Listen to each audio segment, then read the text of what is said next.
Assalamualaikum warahmatullahi wabarakatuh. Pengen pasal ada lawak. Tu dari mana? Tak tahu. Aku dari saya sendiri. Terbaik. Ada tamu tu. Okey, Insya-Allah. just slow.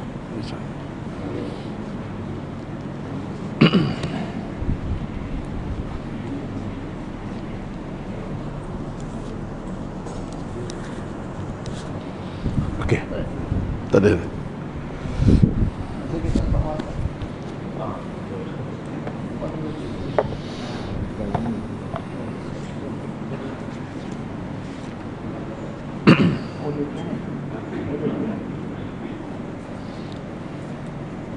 Assalamualaikum warahmatullahi wabarakatuh.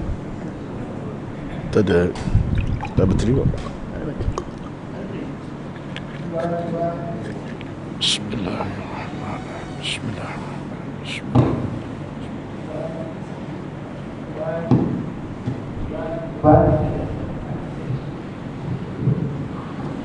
Bismillahirrahmanirrahim. Assalamualaikum warahmatullahi wabarakatuh. Yang berbahagia Ustaz Haji Ruslan bin Muhammad, para jemaah, tetamu daripada KRT Fasa 1 Seksi 9, tuan-tuan dan puan sekalian jemaah yang dirahmati Allah sekalian. Pertama, kita bersyukur kepada Allah Subhanahu wa taala dapat berhimpun di surau kita pada pagi ini untuk mengikuti kuliah bulanan oleh Yang Bahagia Ustaz Ruslan Muhammad. Jadi berada di perkarangan surau yang sedang dalam, mohon cepatkan sikit kita masuk ke ruang solat untuk kita mulakan kuliah tepat pada masanya, insya-Allah. Tuan-tuan, puan sekalian, kita berada di akhir bulan Rabiul Awal. Alhamdulillah, mudah-mudahan kita dapat sama-sama berusaha untuk kita sentiasa mengasihi dan bercinta baginda Rasulullah SAW dalam kehidupan kita seharian. Yang berada di rumah boleh mengikuti kuliah melalui live Facebook audio kuliah yang dibawa oleh saudara Zakir. Yang berada di surau boleh terus ke ruang salat untuk sama-sama kita mengikuti kuliah. Jadi kita mulakan dengan bacaan umul kitab Al-Fatihah. A'udzu billahi minasyaitonir rajim. Bismillahirrahmanirrahim. Alhamdulillahirabbil alamin. Ar-Rahmanir Rahim. Maliki yaumiddin. إياك نعبد وإياك نستعين اهدنا الصراط المستقيم صراط الذين أنعمت عليهم غير المغضوب عليهم ولا الضالين آمين. Dengan segala hormat kepada Majlis Ustaz untuk memulakan kuliah. Okey, semua okey, suhaila. Alhamdulillah.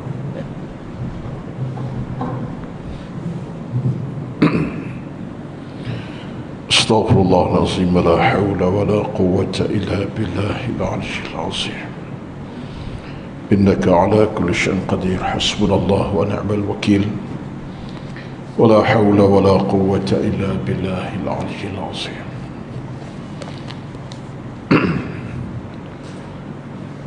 السلام عليكم ورحمة الله وبركاته.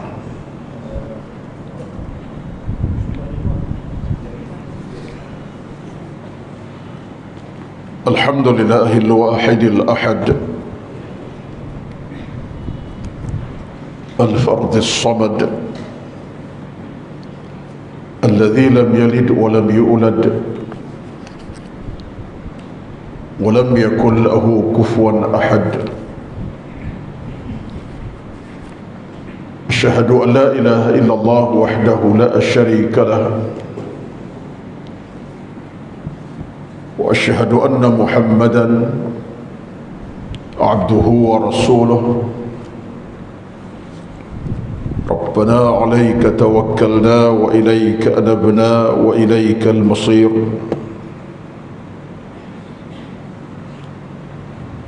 ربنا افتح بيننا وبين قومنا بالحق وأنت خير الفاتحين.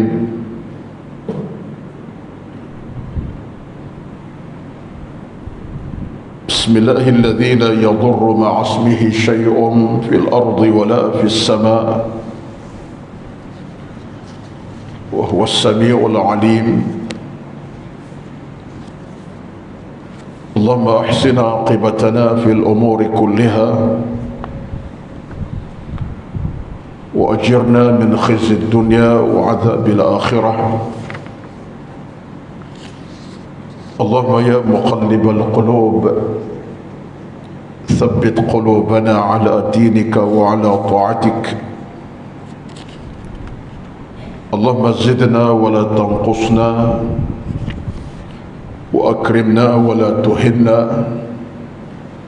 وأعطنا ولا تحرمنا وأثرنا ولا تؤثر علينا وارضنا وارض عنا. اللهم ألهمنا رشدنا وأعذنا من شر أنفسنا. اللهم إنك عفو كريم تحب العفو فاعف عنا. اللهم أعنا على ذكرك وشكرك وحسن عبادتك. اللهم رب اشرح لي صدري ويسر لي أمري واحلل عقدة من لساني يفقه قولي يا رب العالمين. أما بعد، أعوذ بالله من الشيطان الرجيم.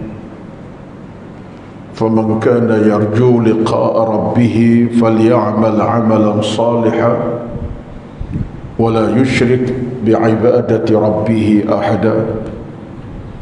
Yang bermaksud, maka barang siapa yang berharap bertemu dengan Tuhannya, maka hendaklah melakukan amal saleh dan tidak syirik menduakan Allah suatu yang lain dalam urusan ibadatnya.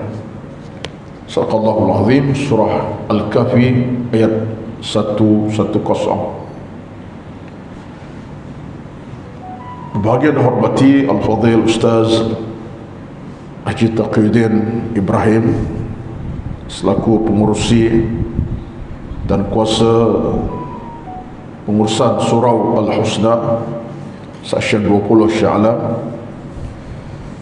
dan yang dihormati dan kuasa pengurusan surau.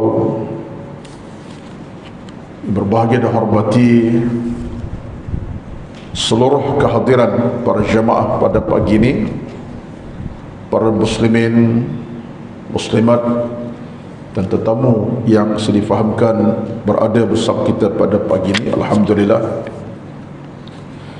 Pertama-tama alhamdulillah kita merafak syukur kepada Allah Subhanahu wa taala di waktu yang penuh ketenangan, di waktu berduha ini. Allah Subhanahu wa taala telah memberikan kita anugerah yang amat besar, yang amat istimewa. Jadi antara nikmat anugerah itu adalah nikmat masa, umur dan waktu yang kita masih dapat menikmatinya. Dan kesempatan nikmat yang Allah berikan itu, alhamdulillah, kita alirkannya ke dalam hal-hal keimanan dengan kehadiran kita sampai ke surau, langkah demi langkah. Tempat yang berkat ini bukan benda yang kecil makna kepada kita, bahkan inilah satu jalan akan mempermudahkan jalan kita ke syurga insya-Allah Subhanahu wa taala. Itu keyakinan kita. Dan hal ini bagi saya, kita kena konsisten dalam kita nak meraih redha Allah. Maka ilmulah jalan kita. Dalam kita mencari rahmat Allah, ilmulah laluan kita. Dalam kita mencarikan dunia akhirat, ilmulah laluan kita dan jalan kita. Bahkan kemuncak kita di hari akhirat nanti, kita nak syurga.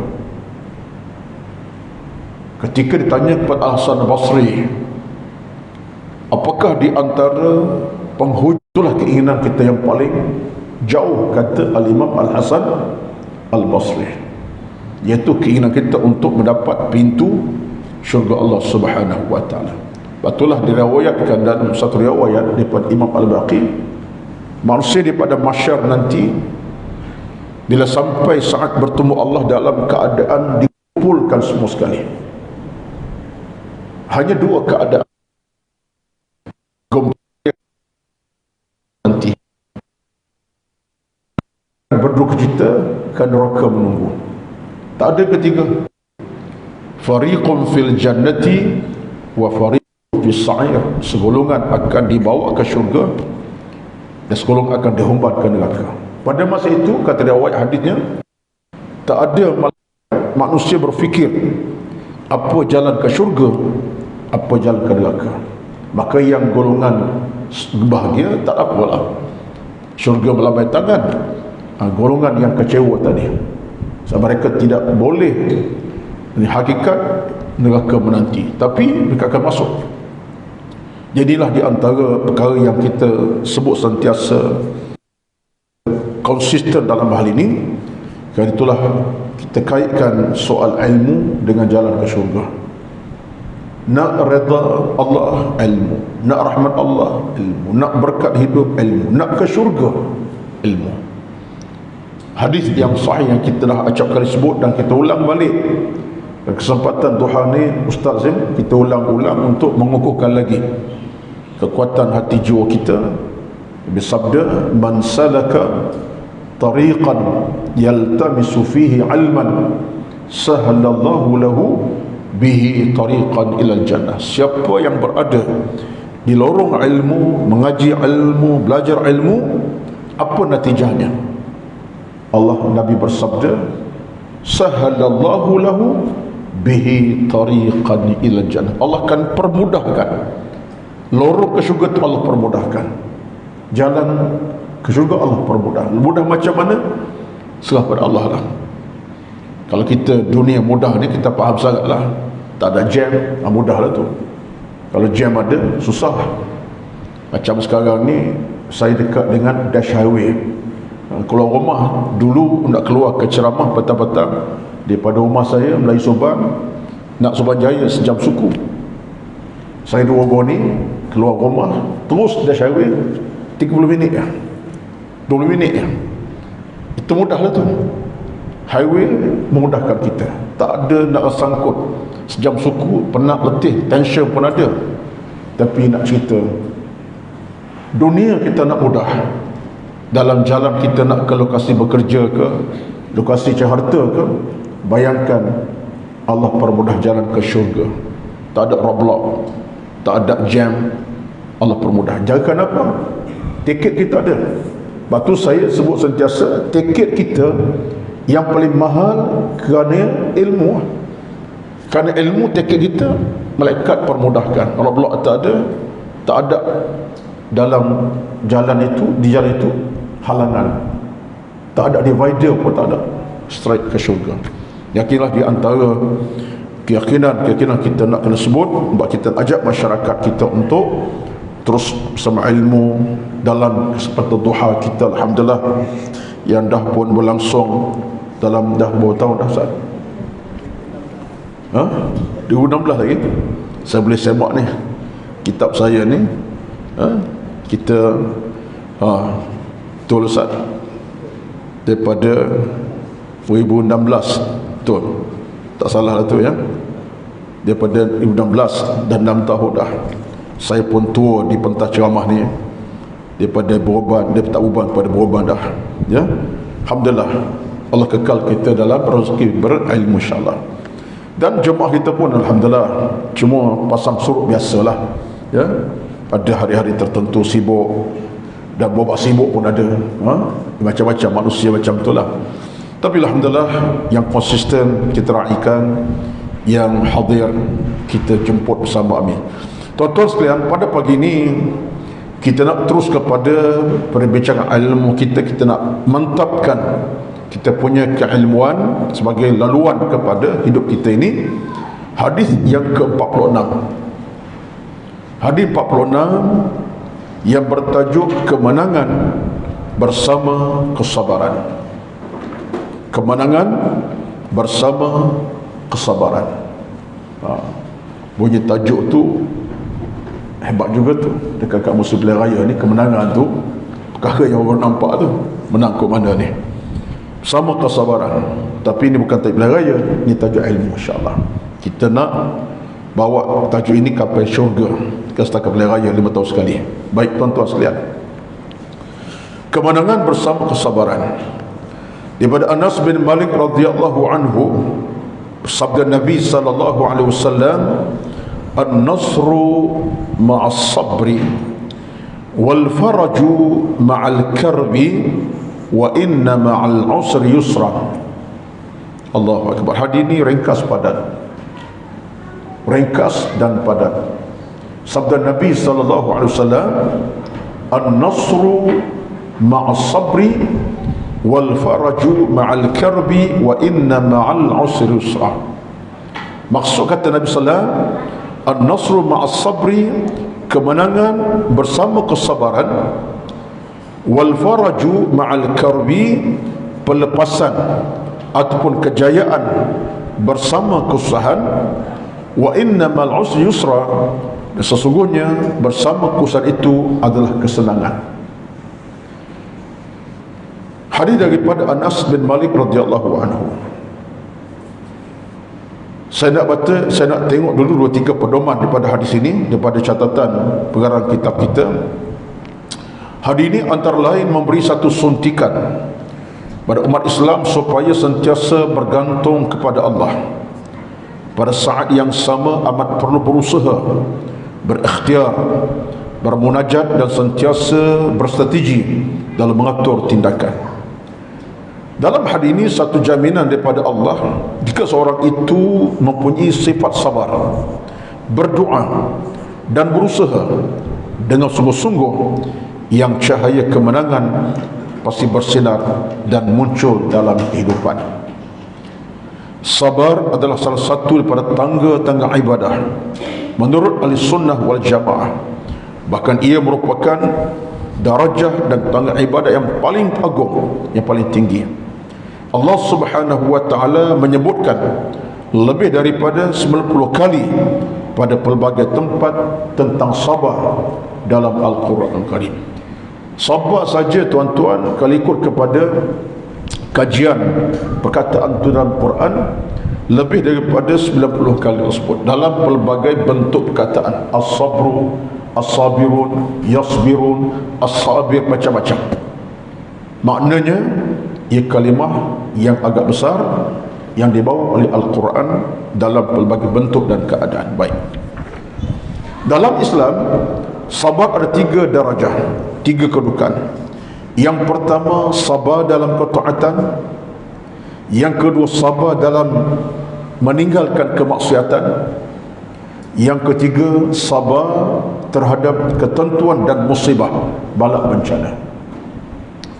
Baik, Syekh Al-Islam Ibn Taymiyah ditanya, dengan cara apakah sebuah kepimpinan dalam agama diperolehi? Dia menjawab, kesabaran dan keyakinan.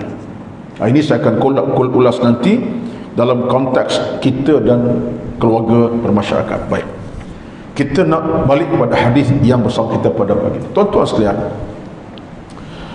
satu di antara elemen besar dalam hidup beragama ialah kita nak kepada kemenangan.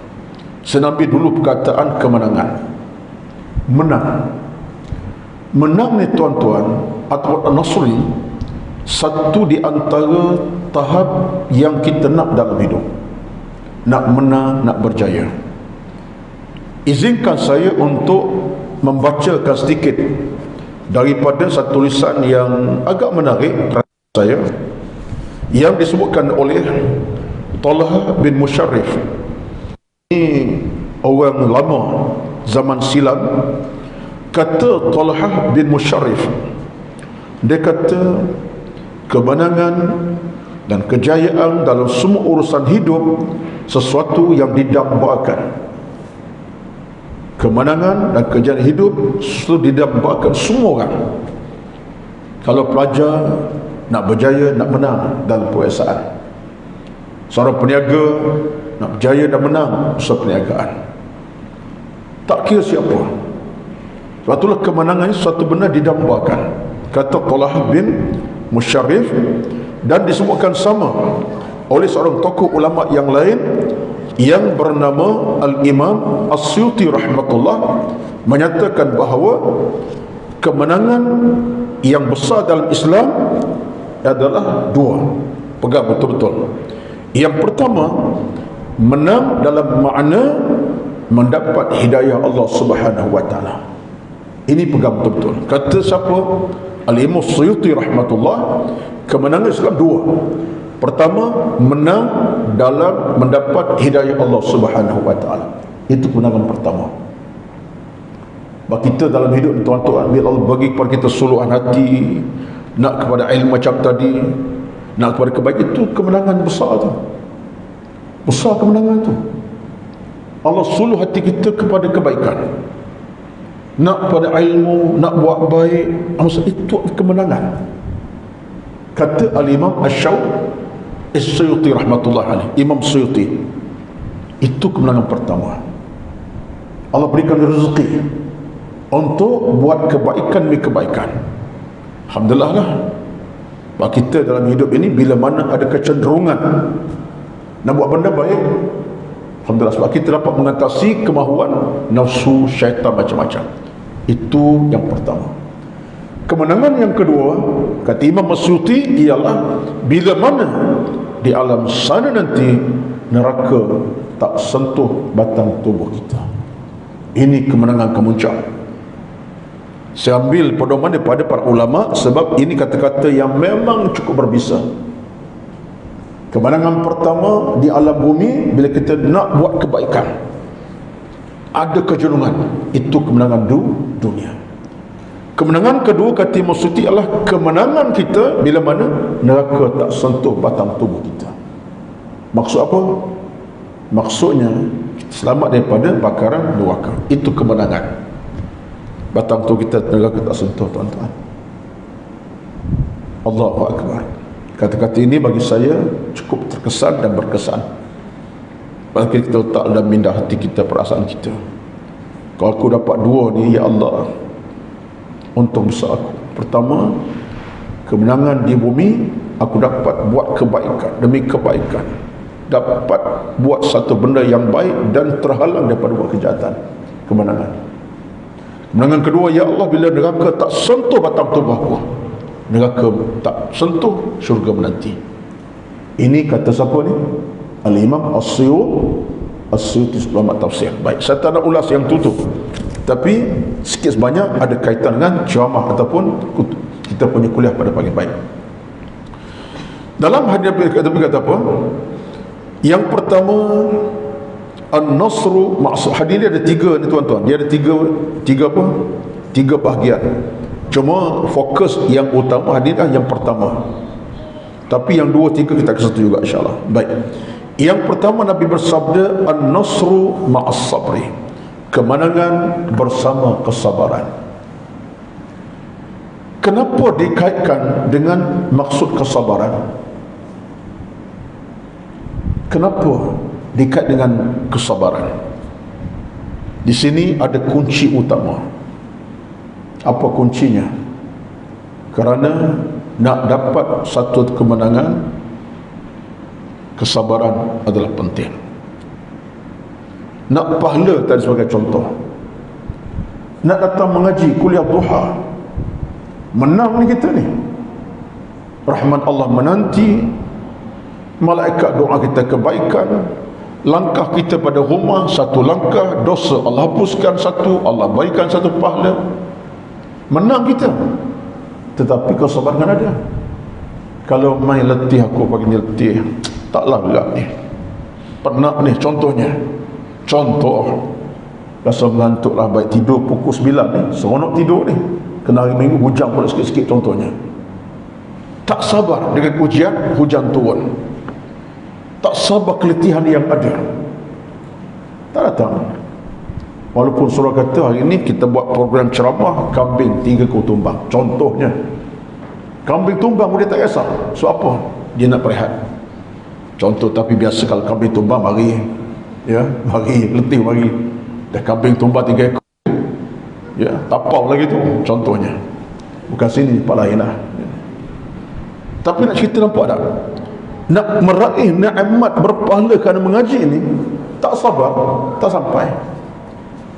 Apalagi dalam ujian yang pelbagai, letih, penat, tambah pula malas. Tapi kalau kita ada kekuatan untuk melawan dengan kesabaran beragama, saya. Sebab itulah para ulama kita menegaskan, menariknya dalam Islam sabar ada 3 bentuk. Sabar dalam agama ada 3 bentuk, 3 tahap.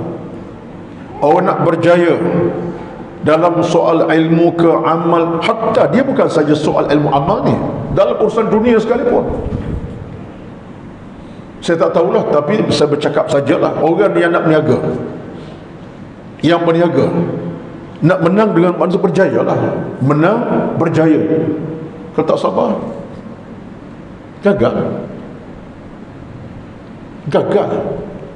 Apalagi kita dengan urusan ibadat, urusan agama, urusan akhirat. Jadi betul lah, maka dalam hubungan kata para ulama kita, as-sabru ala 3 darajatin, sabar atas 3 kedudukan. Dalam kitab kita ini, Dr. Zul dia kaitkan dengan sabar dalam ketaatan. Kitab dia sebut as-sabru ala fi'l awamir, sabar dan buat benda yang baik. Tak apalah kita ambil dalam kitab kita ni. Yang pertama, sabar terhadap ketaatan. Nak sembahyang fardu, nak solat fardu, isyak, maghrib, zuhur, asar, ketaatan tu perkara baik. Tak sabar, rasa malas, rasa tak seronok nak solat, habis. Tapi orang sabar dalam ketaatan, Allah akan beri kepadanya berbagai bentuk kejayaan dengan pahala, rahmat, redha, keselamatan, keamanan, kebahagiaan dan ketenangan. Sebab apa? Dia sabar dalam ketaatan. Ya, nak sembahyang bukan mudah, nak solat bukan mudah, tuan-tuan. Kalau solat ini satu amalan yang mudah, confirm orang tak tinggal solat. Tapi ada orang tak solat, ada orang tak jaga solat, ada orang tak solat, ada. Sebab apa? Sebab tidak sabar dalam melakukan taatan kepada Allah Subhanahu wa taala. Soal dia enggan ke dia kufur, itu soal lain. Tapi kalau dia ada nilai ketaatan sikit, solat perintah Allah, letih penat kena buat, dia dapat kebaikan nanti. Sebab itulah kita dalam hubungan dengan ketaatan penting. So dalam agama ni, kalau kita buka dari agama ni, memang dalam kita buat benda Allah suruh mesti ada kesabaran. Cuba tuan-tuan semak, daripada bab salat sampai zakat, sampai haji, sampai kepada bab puasa, semua ada nilai kesabaran. Memang kaedah macam tu. Agama ni datang dengan ujian. Ibadat ni benar ujian. Tetapi ujian ini hanya boleh dihadapi oleh orang sabar. Contoh, dalam bab solat tadi jelas macam mana seorang boleh angkat takbir Allahu Akbar 4 rakaat zuhur dalam keadaan cuaca panas, mungkin dia letih penat. Kalau dia tak sabar, ditinggal terus. Bagi seorang boleh datang ke masjid khusus berjemaah, dalam datang suruh pula ada hujan yang sedang turun membasahkan dia contohnya, tapi dia redah sebab nak kepala jemaah ni. Kemudian bukan dekat jemaah pahala jemaahnya, ada ceramah pula kuliah maghrib duduk sampai isyak. Tapi kalau dia sabar, pahala yang menanti besar, dia redah. Demikian dalam hubung kita dengan bab puasa. Ketaatan puasa ada kesabaran. Ada orang yang tak boleh tahan dengan rasa lapar, dia komen, apalah puasa-puasa sampai tak boleh makan separuh hari. Kenapalah? Dia akan jadi orang macam itulah, enggan. Tapi kalau dia ada nilai keimanan, Allah minta dia berpuasa, jangan makan minum tempoh tentu, dia sabar. Dia tahu itu ketaatan kepada Allah SWT. Dia tunaikan ibadah puasa kerana mentaati Allah. Dia sabar ujian dia penat letih tapi tak makan. Bab zakat sebagai contoh. Bab zakat, Allah SWT Quran, khudh min amwalihim sadaqatan tutahhiruhum wa tuzakki. Allah minta ambil harta dia dan sumbang kepada asnaf-asnaf.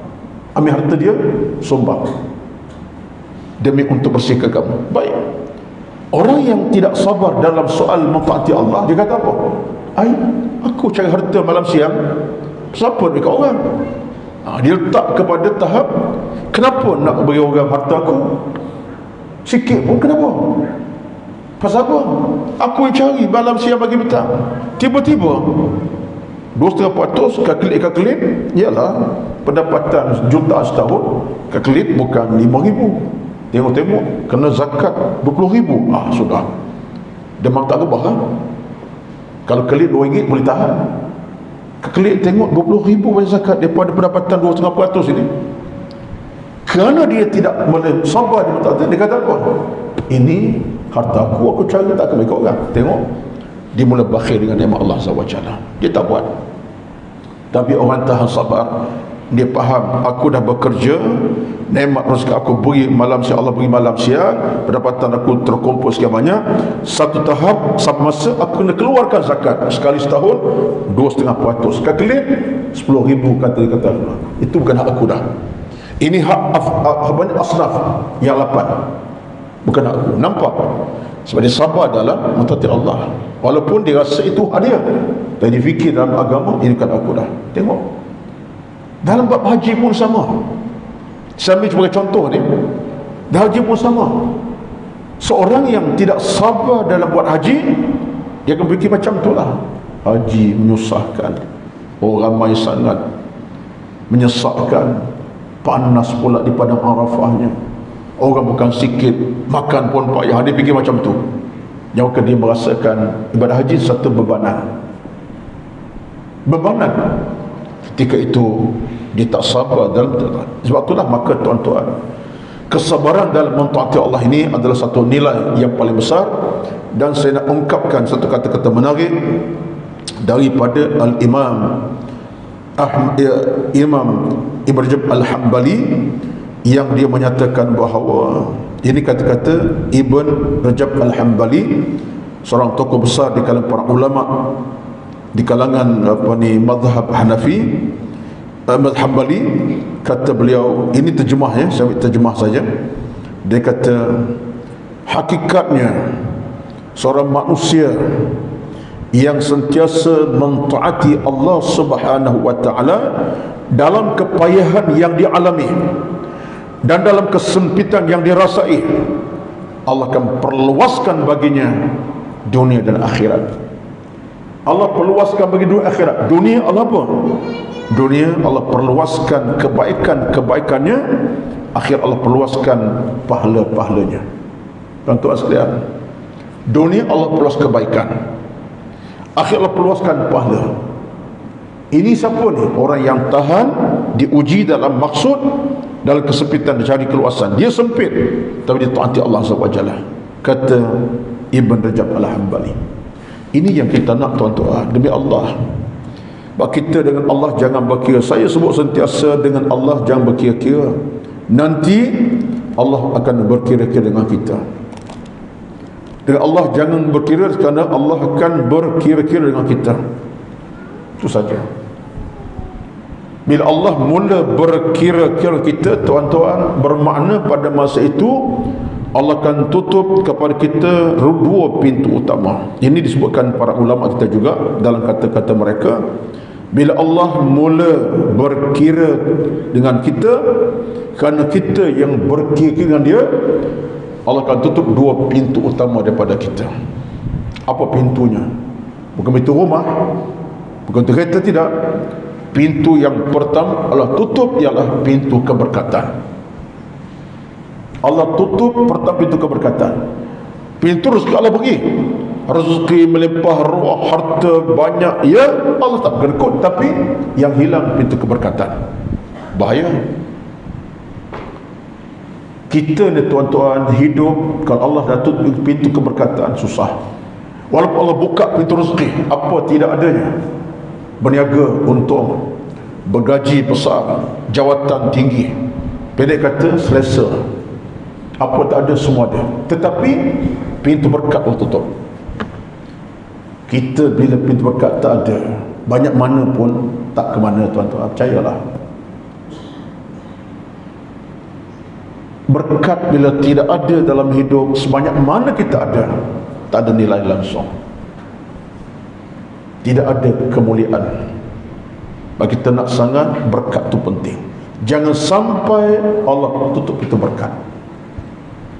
Berkat mana apa? Subur, subur harta, subur kita punya hidup, subur iman. Itu yang pertama, Allah tutup pintu berkat. Yang kedua, Allah tutup pintu keredaan. Jangan sampai Allah tutup pintu keredaan. Bila Allah tak redha dengan kita, Allah tak redha kita, tuan, kita akan hilang segala-galanya. Batu dalam agama disebut istidraj. Mana pun Allah beri, tapi redha tak ada. Tak boleh macam tu kita. Istidraj namanya. Maksudnya Allah beri, kamu nak apa ambil. Kamu nak harta ambil. Kamu nak kaya ambil, aku beri. Dah kamu usaha dapat, tapi redha tidak ada. Dua pintu ini kalau Allah tutup, habis kita. Pertama, pintu keberkatan, pintu keredaan. Maka kita nak Allah buka. Ya Allah, berkatilah aku ya Allah dalam urusan harta ke ibadat, urusan amal, urusan ilmu, urusan rezeki, urusan harta benda, berkati. Yang kedua, pintu redha. Ya Allah, redhalah apa aku buat, engkau redha, bukan murka, engkau sayang, bukan benci, engkau terima, engkau tidak tolak. Itu pintu redha. Tuan-tuan, ini disebutkan ulama. Allahu Akbar. Kita tadi bercakap tentang sabar. Ya, orang yang menang ini dia kena sabar. Pertama, sabar yang pertama ialah sabar dalam melakukan taatan. Nak buat benda taat kena sabar. Batu contoh tadi sembahyang, puasa, haji, kena sabar. Susah macam mana kena buat. Yang kedua ialah sabar terhadap kemaksiatan. Dalam bahasa mudah, sabar meninggalkan kemaksiatan. Kena sabar juga. Orang yang menang, orang yang sabar dalam meninggalkan dosa dan mungkar. Poinnya, siapa nak menang di Allah Azza wa Jalla, dimenangkan Allah dalam urusan hidup dunia akhirat, sabar untuk meninggalkan maksiat. Benda maksiat ni tuan-tuan, benda yang mendatangkan keseronokan. Maksiat ini akan mengkeseronokan. Ustaz, pengalaman nampak? Tak adalah, yang cerita tu Nabi SAW. Ini cerita Nabi. Pernah Nabi sebut kepada sahabat baginda SAW satu hari. Dia sebutkan, Imam Al-Baihaqi disebutkan, dia pernah sebut kepada sahabat, bila kamu dah berada dalam kejahatan, keburukan, kamu akan seronok, menenggelamkan kamu di keseronokan. Betul. Betul, orang yang buat maksiat, jadi dia seronok, jiwanya macam tenang, padahal tak akan tenang selama-lama pun, tapi dia seronok. Sebab kemaksiatan diulik oleh syaitan dan nafsu. Kemaksiatan diulik oleh syaitan nafsu. Ulikan syaitan itulah menyeronokkan. Dia macam orang tidur lah. Tidur dengan selimut yang tebal, aircon pasang, lagi seronok lah. Syaitan pun ulik atas apa? Atas selimut. Tidur. Pukul 5.30 baru, pukul 8 bangun lah. Kan hari Ahad, hari Minggu contohnya. Ulikan daripada apa? Daripada gangguan syaitan. Lebih seronok lagi bila diulik oleh nafsu kita sendiri. Biarlah, tak apalah, hari tak sembahyang subuh pun, nanti boleh ganti kali. Contoh, itu saja. Jadi kita tuan-tuan nak tinggal kemaksiatan, kesabaran penting. Sebab apa? Sebab orang beriman neraca macam ni. Saya bagi neraca mudah saja. Ini antara benda-benda yang dibincangkan ulama, ya.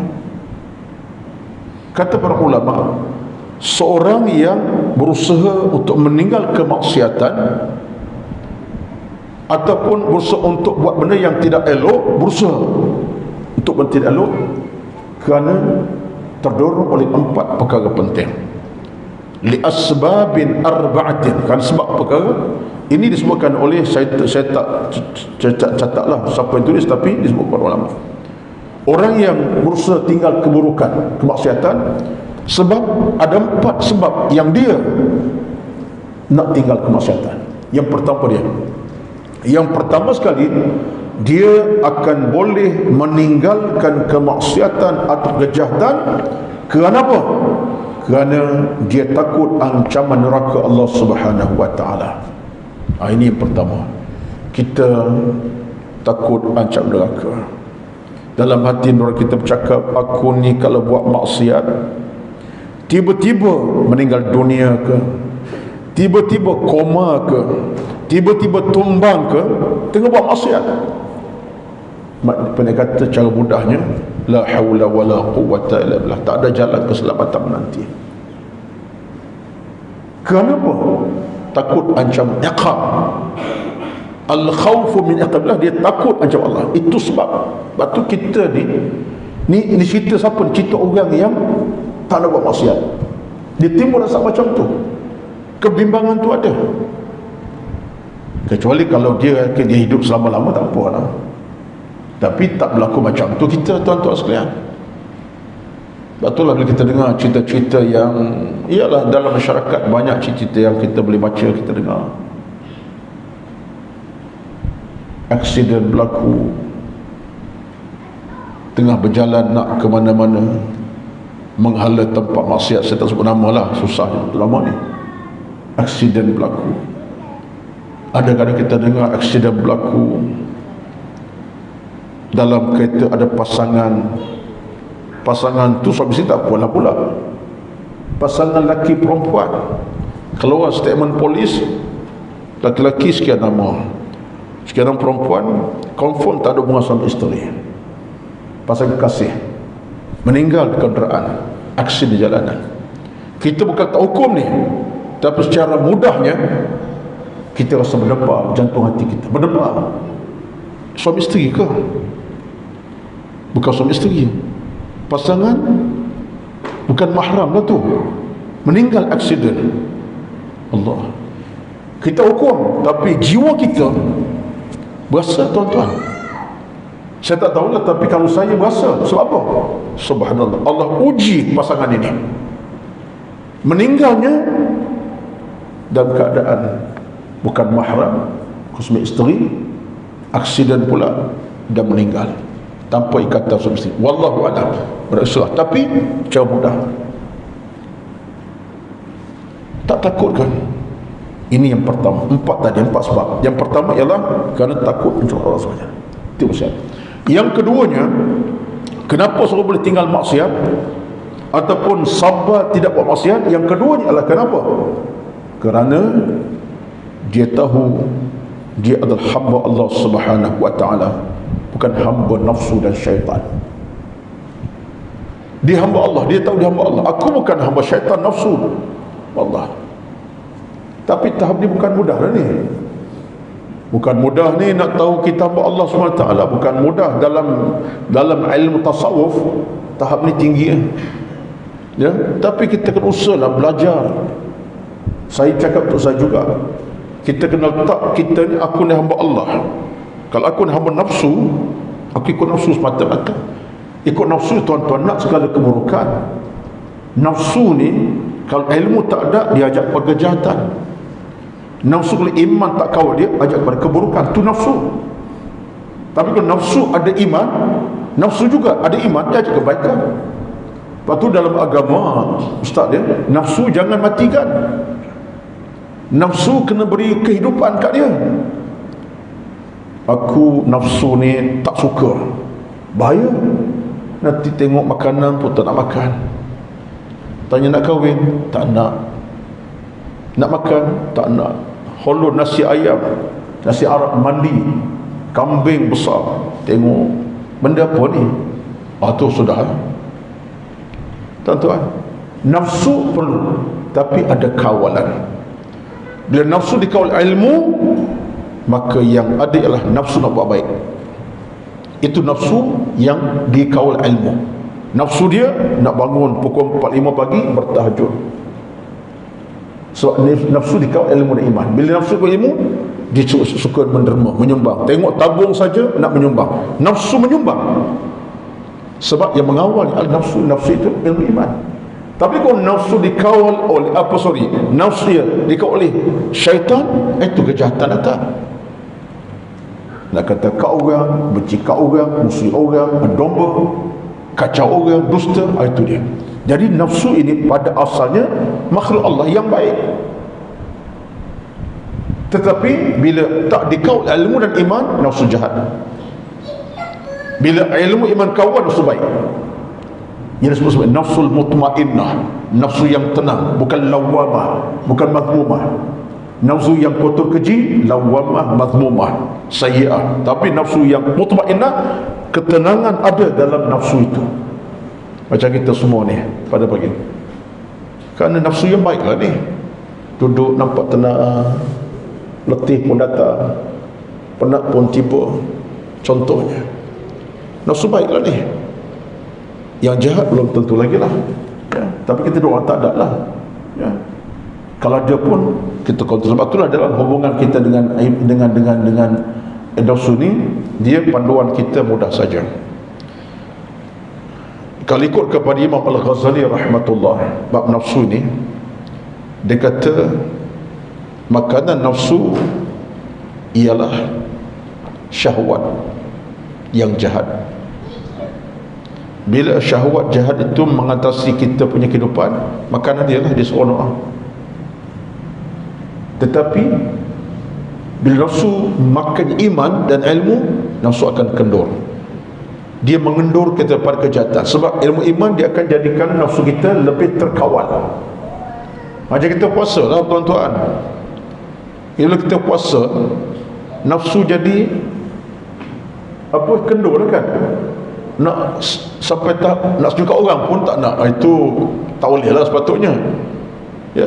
Tapi patutnya dengan nafsu kita kawal tadi, kita pun tak mudah nak cakap kotor, tak mudah nak kata kat orang. Sebab tu dalam Ramadan ini kita jadi kurang cakap sangat.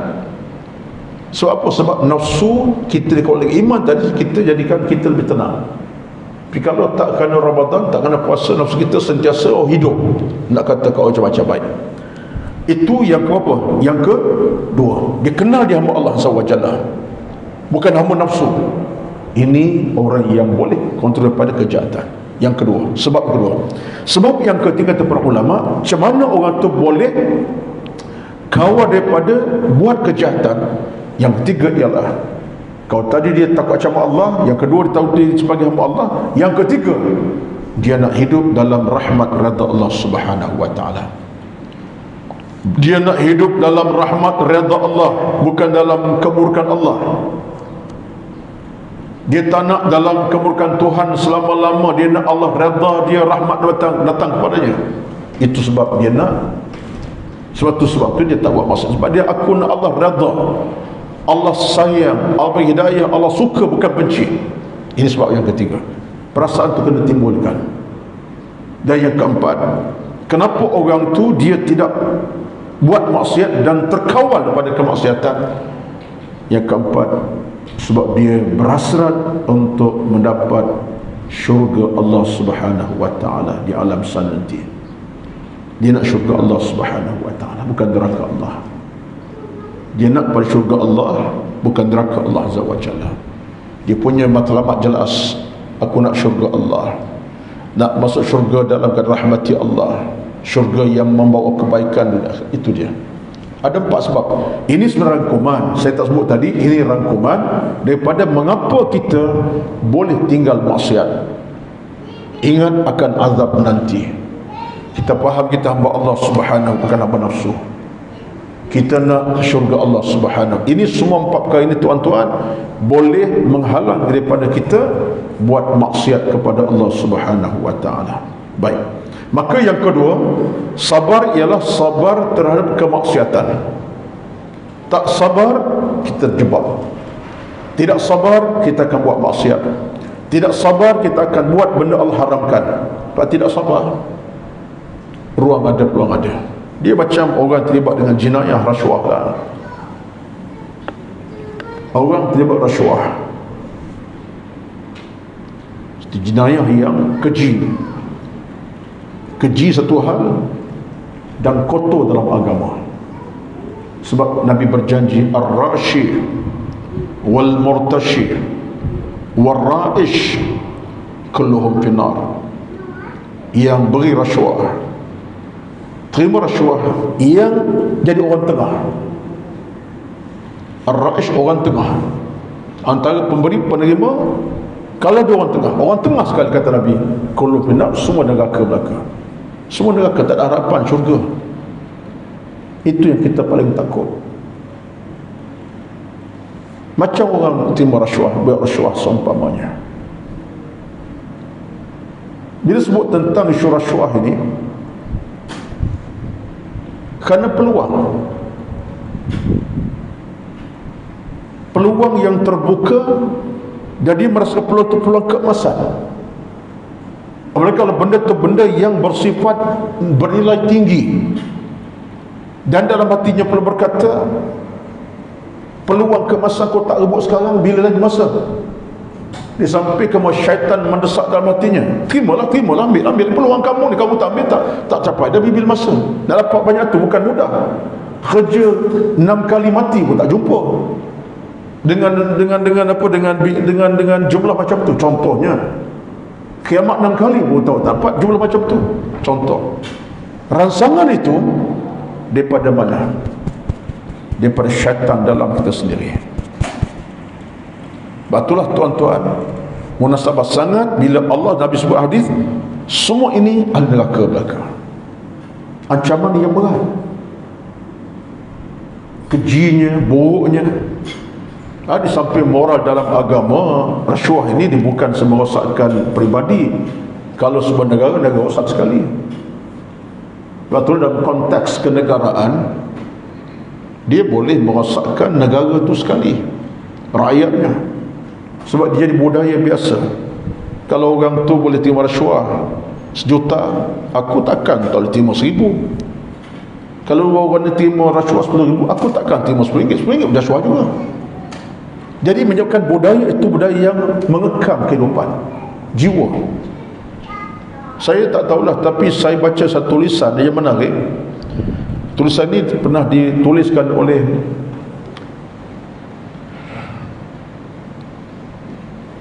mantan timbalan KP SPRM dulu, Datuk Haji Mustafar Ali. Dia orang belah, dia Kelantan, dia tinggal di Banting. Saya baca tulisan beliau dan saya pun rapat dengan beliau. Sekarang beliau dah pencen, tapi masih ada jawatan lagi di Putrajaya dalam bidang keselamatan. Dia ada sebut satu tulisan lama dah saya baca. Dia kata membarahnya rasuah ini, dia akan masuk dalam darah, daging dan urat saraf. Bahasa cantik dan mendalam.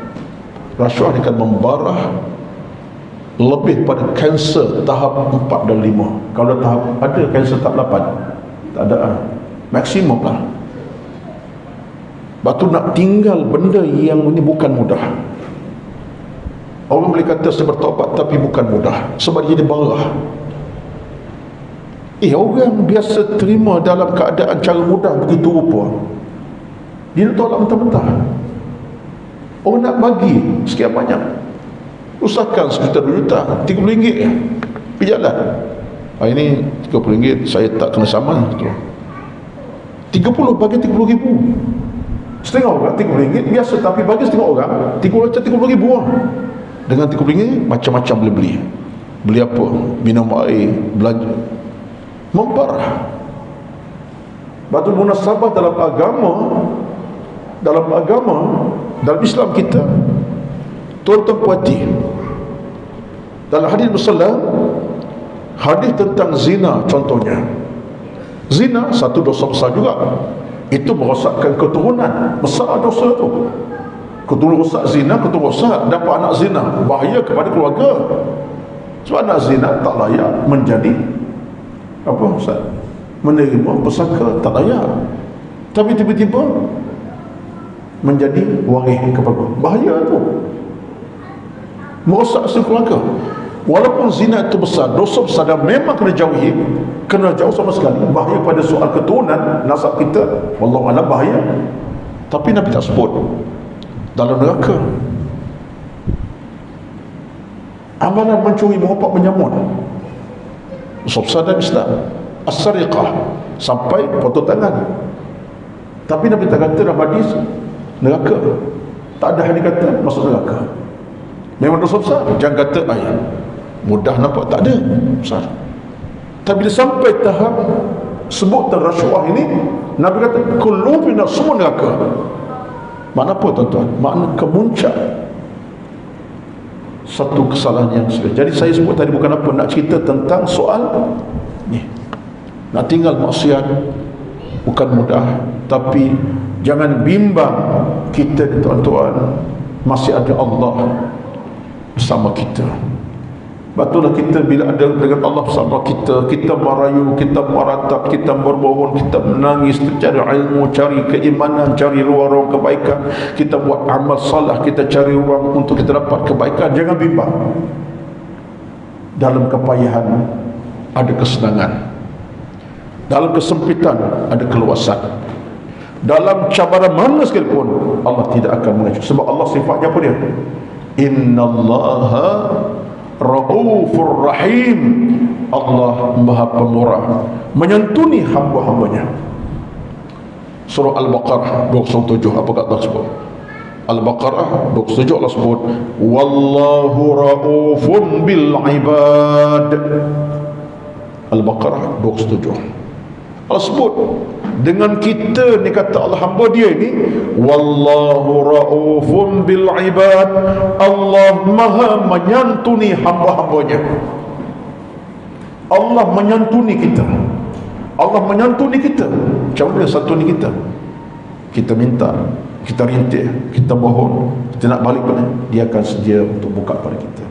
Hati yang sempit Allah perluaskan, jiwa yang sakit Allah sembuhkan, hati dah kotor Allah bersihkan, hati yang dah berkarat Allah cucikan. Jangan bimbang, insya-Allah. Sebab Allah sifatnya wallahu raufun bil ibad. Allah Maha menyantuni hamba-hambanya. Tidak ada yang gagal, melainkan kita mencari kegagalan. Kita yang cari sebab untuk gagal, tapi Allah tidak. Allah tidak. Maka hadis ini an-nasru ma'as sabri. Yang ketiga, sikit lagi, sabar terhadap ketentuan musibah. Kalau tadi sabar dalam buat kebaikan, sabar tinggal maksiat. Yang ketiga dalam agama ini ialah sabar di atas ujian dan musibah yang menimpa. Ini perkara normal dalam hidup kita. Ada kadang-kadang kita sakit, tengah sihat, tiba-tiba Allah uji sakit, warded ke hospital, tumbang, beli seminggu dua, Allahu Akbar. Seketika sabar nak pada kita, ya Allah, aku dah hidup selama puluhan tahun, tak pernah diuji sakit. Hari ini aku diuji Allah. Engkau ya Allah Tuhan pemurah. Kita ada kekuatan, pada Allah kita merayu meratap. Sabar. So, ujian tu mungkin sebab dalam Islam ini ujian sakit dengan dua maksud, Ustaz, ya. Kita faham, Ustaz faham. Ujian sakit dengan dua maksud. Ujian sakit demam, tak kira lah sakit macam mana, saya pun bagi contoh payah, tapi kita manusia ada ujian. Saya pun ada ujian sakit demam juga.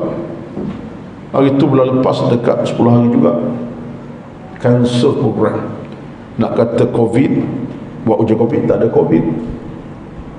Nak kata apa ni, denggi, buat ujian darah, denggi tak ada. Tapi doktor kata ada 3 virus masa tu berlaku. Saya ingin isi serentak. Tuan-tuan, 10 hari itu memang tumbang sungguh. Tulang bukan masa ceramah ya. Kita tengah bulan. Nak minum air pun tak nak. Padahal kena minum air lebih, tak nak. Tengok air tu macam tak ada nilai. Allah tarik sungguh-sungguh. Tidur tak nak. Kat 10 hari, zakat 2 minggu. Sekali kena diuji. Bayang, nak uji sekali tuan-tuan, dua demam. Oi, memang teruk. Bila dua demam ni, kalau seorang demam lain sikit, boleh tul picit-picit yang demam tu, yang tak sihat tu. Ini dua tak apa. Pakai tengok muaku, kata mata tengok muaku. Tengok aku, tu saja. Bila biasa tuan-tuan, saya angkat tangan letak atas dada, lurut dada, ya Allah, ya Tuhanku. Bila Allah tarik nikmat sihat itu, mudah-mudah. Sebab kita semua sentiasakan remote control siapa pegang? Remote control. Kita pegang remote control TV, tapi remote kita hidup Allah yang pegang. Dia pegang remote control. Dia on, kita sihat. Dia off, kita demam. Yang lebih jauh, dia on, kita hidup. Dia off, sekian, wassalamualaikum, mati tu kita. Bila dia pegang remote control, jangan sombong lah. Kita pegang remote control TV, rebut dengan cucu tu. Cucu nak tengok Farah Perdana, kita tengok Doraemon. Itu yang pelik. Atuk nak tengok kartun, cucu nak tengok Ustaz TV 9. Tuan-tuan, akhir cucu kalah, atuk menang. Tuan-tuan, nak cerita sakit tadi. Jadi musibah ini datang dari siapa? Kesabaran penting. Yang pertama Allah uji dengan dua sebab. Yang pertama Allah uji untuk kafarahkan dosa kita. Ini pertama kena ingat. Allah uji kita sakit demam untuk Allah jadikan kita kafarah. Kafarah ni maksud apa? Untuk membayar balik akan mana kesalahan kita selama ini. Nak bayar balik kesalahan kita. Kita masa rezeki hidup ni, kita kadang-kadang adalah kesilapan, betul tak? Silap kita manusia, kita bukan malaikat ni. Ada kesilapan. Bila datang ujian, kita cepat beristighfar. Astaghfirullahalazim. Ya Allah, aku sakit saya dua. Ya Allah, tak tahu apa keadaan aku. Ya Allah, doktor buat analisis, kata aku ni dah sampai tahap. Jadi kata masa tu kita rasa tu kafar akan dosa kita. Yang kedua, kenapa Allah uji kita sakit? Yang pertama, kafarah akan dosa-dosa kita jadi baik-baik. Yang keduanya, untuk Allah menunjukkan kuasanya, qudratuhu. Kamu macam mana sihat, bila aku kirim sakit kamu tumbang. Gagah macam mana kamu, bila aku kirim sakit saja kamu tak tahu apa dah. Duduk makan sedap-sedap, pinggang sepinggang nasi mandi itu. Asyik mandi Arab 2-3 hari Ustaz, dia kali buat jamu Arab ni ya. Seorang kita je, bila dah sakit tengok tu tak nak. Nasi yang sama, kedai yang sama, tak nak. Allah tarik sikit, tanpa kuasa Allah. Kita tak ada tahap usaha. Jadi ini dua benda. Pertama kafarah, kedua kuasa Allah. Maka kita insaf, maka kita sabarlah. Moga-moga dengan sabar di atas ujian menimpa musibah kita. Mungkin musibah kepada anak kita, abang long dah seminggu tak di hospital, mak ayah kita dah seminggu di hospital, kita dah sakit teruk sangat. Itu musibah pada keluarga pula. Jadi semua ini tuan-tuan sekalian, sabar perlu. Apa yang penting kita pada pagi ini ialah kita belajar satu-satu. Ini sebenarnya hadis ini bahagian pertama baru ni. Saya akan sambung nanti insya-Allah. Wal faraju ma'al karbi wa inna ma'al. Kita ada sambungan. Kita bincang yang pertama, kita 2-3 bahagian. Wal faraju ma'al karbi, pelepasan kemenangan bersama dengan kesusahan. Baca wal faraju tu baca dengan betul. Minta maaf lah ya. Sebab bahasa Arab ni kadang-kadang salah baca. Wal al faraju, al-ra tengah baris tengah, ra baris atas tu makna kemenangan, tapi ke al-farju kemaluan. Jangan salah baca. Al-farj kemaluan perempuan. Salah baris je. Ra kita matikan. Itu lain makna. Tapi al-farj kemenangan, pelepasan, kejayaan. Bahasa Arab ni sensitif tuan-tuan ya. Salah baris habis makna. Jadi itulah harga sebuah bahasa Al-Quran, bahasa kita. Ini bahasa di syurga insya-Allah. Jadi yang 2-3 kita akan sambung nanti insya-Allah pada akan datang dengan izin Allah Subhanahu wa taala. Mudah-mudahan di pagi ini Allah berikan kita rezeki ilmu, kekuatan hati dan jiwa, bersabar dalam agama, dalam mencari kemenangan, mencari kejayaan. Bukan saja soal agama, dunia pun nak kena bersabar. Berniaga tak sabar, habis. Berniaga tak sabar, tamat riwayat kita. Termasuklah urusan agama apatah lagi, wallahu alam. Kita sekadar pada pagi ini yang dapat sampaikan. Kita sambung akan datang dengan hadis yang kedua, ketiga, bahagian ketiga kita sambung insya-Allah. Sekian aqul qawli hadza, astaghfirullahalazim li wa lakum wa lisairil muslimin wal muslimat fastaghfiruhu innahu ghafurur rahim. A'udzu billahi minasy syaithanir rajim. Bismillahirrahmanirrahim. Alhamdulillahi rabbil alamin. Wassalatu wassalamu ala sayyidina Muhammad wa ala alihi wa sahbihi ajma'in. Allahumma inna nas'aluka ridhaka wal jannah wa na'udzubika min sakhatika wan nar. Ya Allah, ya Tuhan kami, mohon kami kepadamu syurga dan rahmat redha-Mu ya Allah. Allahumma nawwir qulubana bil iman, cahayakan hati kami dengan iman. Allahumma ahyina bil iman, hidupkan kami dalam iman. Wa amitna bil iman, dan matikan kami dalam keimanan. Allahumma taqabbal minna, terimalah kami ya Allah. Innaka sami'ud du'a, Tuhan kami yang mendengar bicara kami, mendengar doa-doa kami, mendengar rintihan kami ya Allah. Allahumma taqabbal minna, terimalah kami. Allahumma ighfir lana dzunubana, ya Allah ampuni dosa kami, wali walidin, dosa ibu ayah kami. Allahumma rabbana atina fid dunya hasanah, ya Tuhan berilah kepada kami dunia yang bahagia, membahagiakan kami, wa fil akhirati hasanah, akhirat yang membahagiakan kami, wa qina azabannar, dan jauhkan kami dari azab api neraka yang membakar-bakar, menakutkan kami, mengecewakan kami, menyusahkan kami. Sallallahu alaihi wasallam Muhammad wa ala alihi wa ashabihi ajma'in, walhamdulillahi rabbil alamin. Taqabbalallahu minkum, taqabbal ya karim. Assalamu alaikum warahmatullahi wabarakatuh.